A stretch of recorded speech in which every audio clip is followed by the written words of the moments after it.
Changes to Nasus, Akali, Riven, and item balance in this episode of the Patch Preview.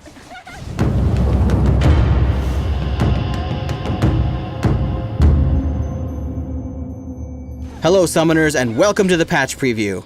This week I'm joined by game designer Feral Pony, who's going to be talking about the changes coming in the next update for League of Legends. While this video won't cover every single change in the patch, we did want to take some time to explain the thought process that went into a few of them. Let's start with Nasus. He's receiving a bug fix along with some buffs to Siphoning Strike and his ultimate, Fury of the Sands. Walk us through that. Sure, I'll start with the bug fix. We recently discovered a problem with Nasus where his Siphoning Strike critical hits were dealing more damage than intended.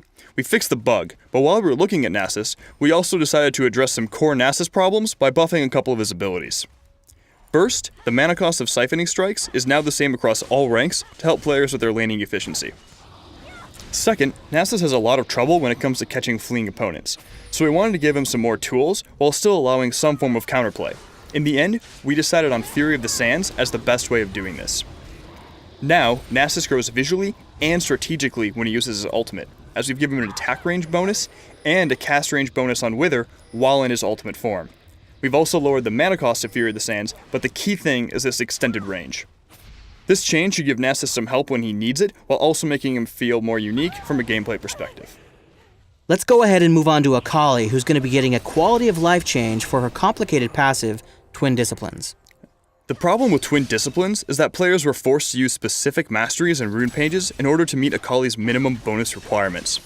We felt this was a little restrictive, so by removing the minimum requirements for her passive to trigger, Akali players should have a little bit more freedom in choosing their opening runes and masteries.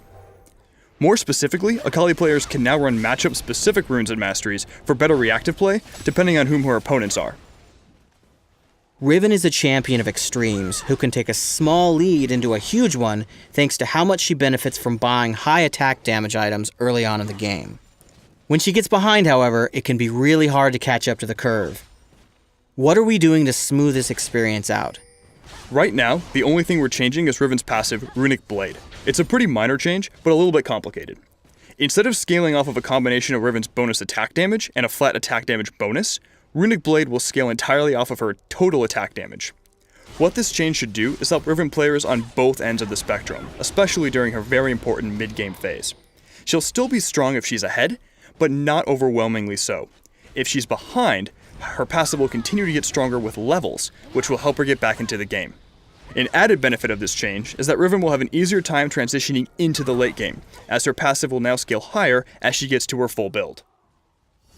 We're tweaking the cooldown reduction on a number of items such as Glacial Shroud, Athene's Unholy Grail, and Zeke's Herald, just to name a few. What are the goals associated with these changes?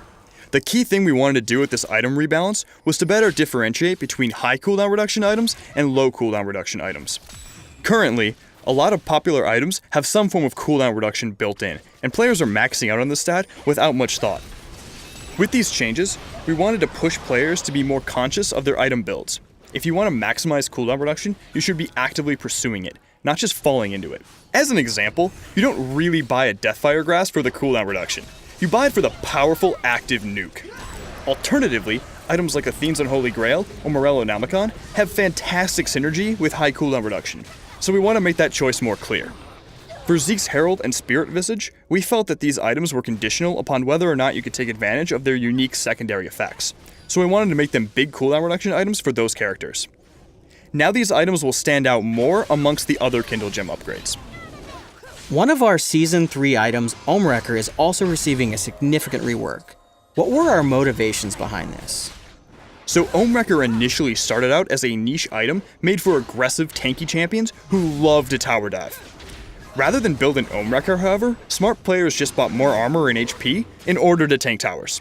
With these changes, we're repositioning Ohmwrecker as a strategic purchase for squishier champions who still want to play aggressive by having it build out a Philosopher's Stone. Alright, thanks Feral Pony. That's going to wrap it up for this episode of the League of Legends Patch Preview. Please subscribe to the Riot Games YouTube channel above, and leave us your comment just below the video.